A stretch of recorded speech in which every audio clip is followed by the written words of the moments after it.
Hello everyone, welcome back to happy to help tutoring. Last lecture में हम लोगों ने सब्स्टिट्यूशन मेथड सीखा था।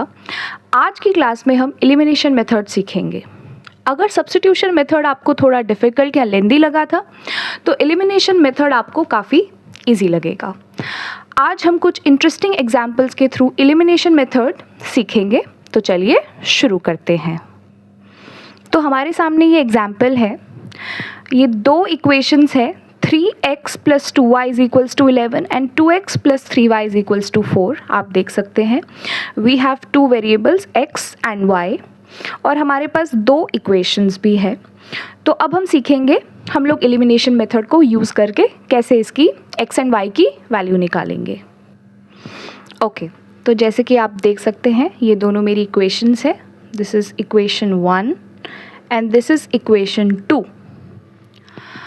एलिमिनेशन का मतलब क्या होता है? बेसिकली एलिमिनेशन का मतलब होता है हम किसी एक चीज़ को हटा दें।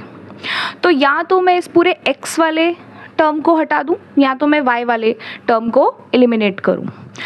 तो चलिए मैं सोचती हूँ कि मैं इस पूरे के पूरे x को एलिमिनेट करना चाहती हूँ। तो एलिमिनेट तभी होगा अगर इन दोनों के कांस्टेंट्स सेम होंगे और साइन ऑपोजिट होगा।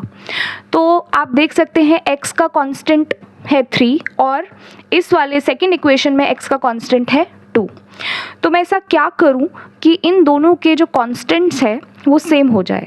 तो ये करने के लिए हम क्या करेंगे, जो फर्स्ट इक्वेशन है उसे सेकंड इक्वेशन के x कांस्टेंट के साथ में मल्टीप्लाई कर दूंगी। तो सेकंड इक्वेशन में x का कांस्टेंट क्या है 2। तो पूरे फर्स्ट इक्वेशन को मैं 2 से मल्टीप्लाई करूंगी और पूरे सेकंड इक्वेशन को मैं मल्टीप्लाई करूंगी जो फर्स्ट इक्वेशन का x का कांस्टेंट है यानी 3। आइए मल्टीप्लाई करते हैं। 3 2 ज़ा 6x प्लस 2 2 ज़ा 4y इज इक्वल्स टू 11 2 ज़ा 22। नाउ 3 2 ज़ा 6x प्लस 3 3 ज़ा 9y इज इक्वल्स टू 4 3 ज़ा 12।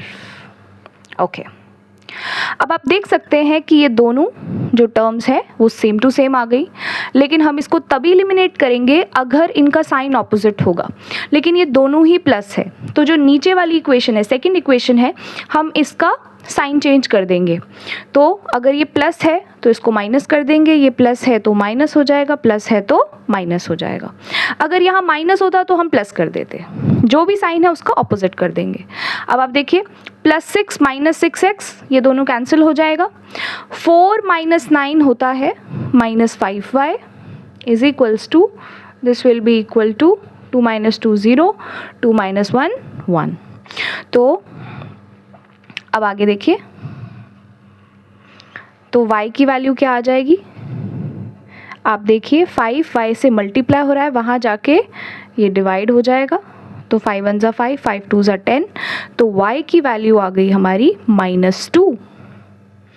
अब आप इस -2 वैल्यू को ये जो दोनों इक्वेशंस है इक्वेशन 1 या इक्वेशन 2 दोनों में से कहीं पे भी पुट करिए तो x की वैल्यू भी आ जाएगी।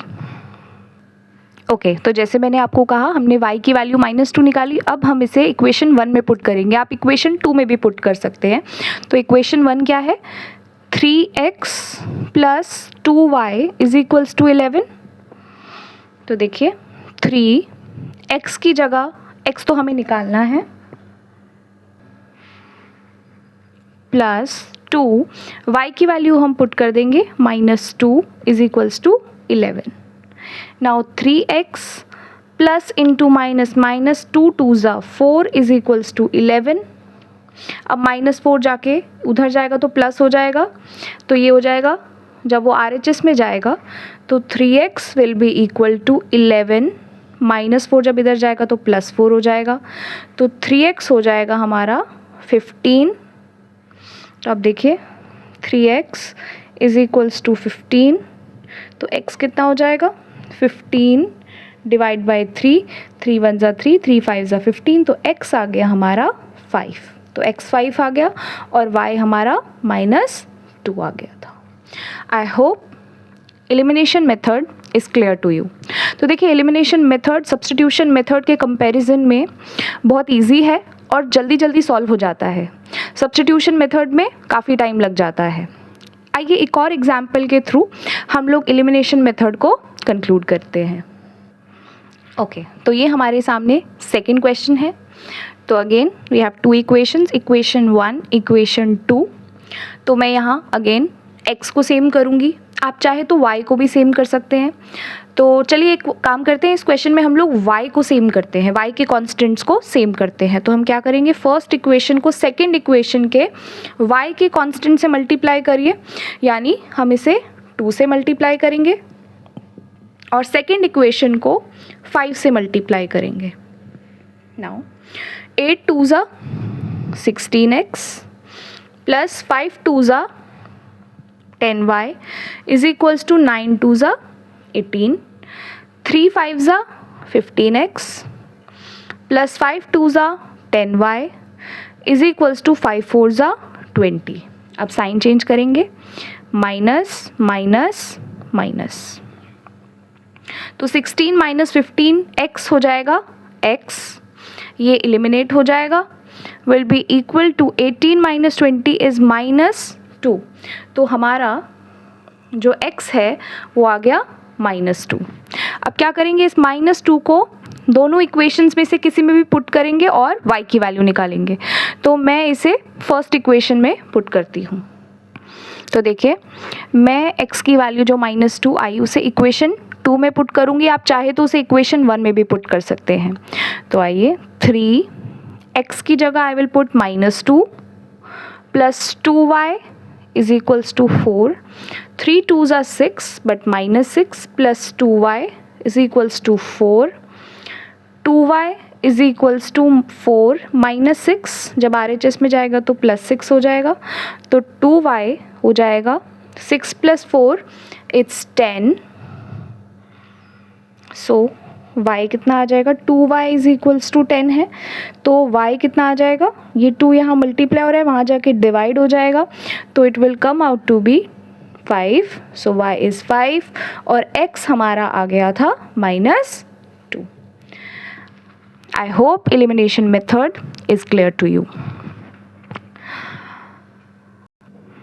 ओके, तो ये हमारे पास नेक्स्ट क्वेश्चन है, इसमें भी हमें x एंड y की वैल्यू निकालनी है। तो this is equation 1, this is equation 2। हम क्या करेंगे, इक्वेशन सेकंड को 3 से मल्टीप्लाई कर देंगे ताकि x दोनों का सेम हो जाए, x का कांस्टेंट 3 हो जाए दोनों का।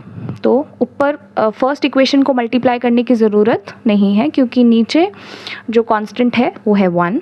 तो क्या आ जाएगा, 3x minus 5y is equals to -1 और सेकेंड इक्वेशन को हम 3 से मल्टीप्लाई करेंगे। तो 3 into x it's 3x minus 3 into y it's 3y is equals to -3। Now will change the sign, minus plus plus. Now ये कैंसिल हो जाएगा, eliminate हो जाएगा। Now -5 + 3 it will be -2y is equals to -1 + 3, so it will be +2। So y will be equal to 2 divided by -2, so it will be equal to -1। तो y आ गया मेरा -1। अब जब y -1 आया तो हम उसे या तो इक्वेशन 1 या तो इक्वेशन 2 में पुट करेंगे और x की वैल्यू भी निकालेंगे। Now will put y is equals to -1 in equation 1। So equation 1 is 3x minus 5y is equals to -1. So 3x minus 5 will put y is equals to -1 is equals to -1. Now 3x minus into minus plus 5 1s are 5 is equals to -1. Now 5 जब RHS में जाएगा तो ये क्या हो जाएगा, -5 हो जाएगा is equals to 3x. तो x will be equal to -5 -1 will be -6, तो यहाँ 3 डिवाइड हो जाएगा, तो ये कितना आ जाएगा, 3 1s are 3, 3 2s are 6, so x will be out 2 -2, तो हमारा x -2 आ गया है एंड y हमारा -1 आ गया था। देखिए हमने किस तरीके से x एंड y की वैल्यू निकाली। So this was elimination method for you. It is a very easy method and less lengthier than the substitution method. अगर आपको ये लेक्चर यूज़फुल लगा तो please share it with your friends and also take pen and pencil and your notebook and solve these questions again and again, क्योंकि सिर्फ देखने से ही maths समझ में नहीं आती। मैथ्स तभी हम मास्टर कर सकते हैं जब हम उसे लिख के प्रैक्टिस करें। I hope the lecture was useful. Thank you. Next lecture में मिलते हैं।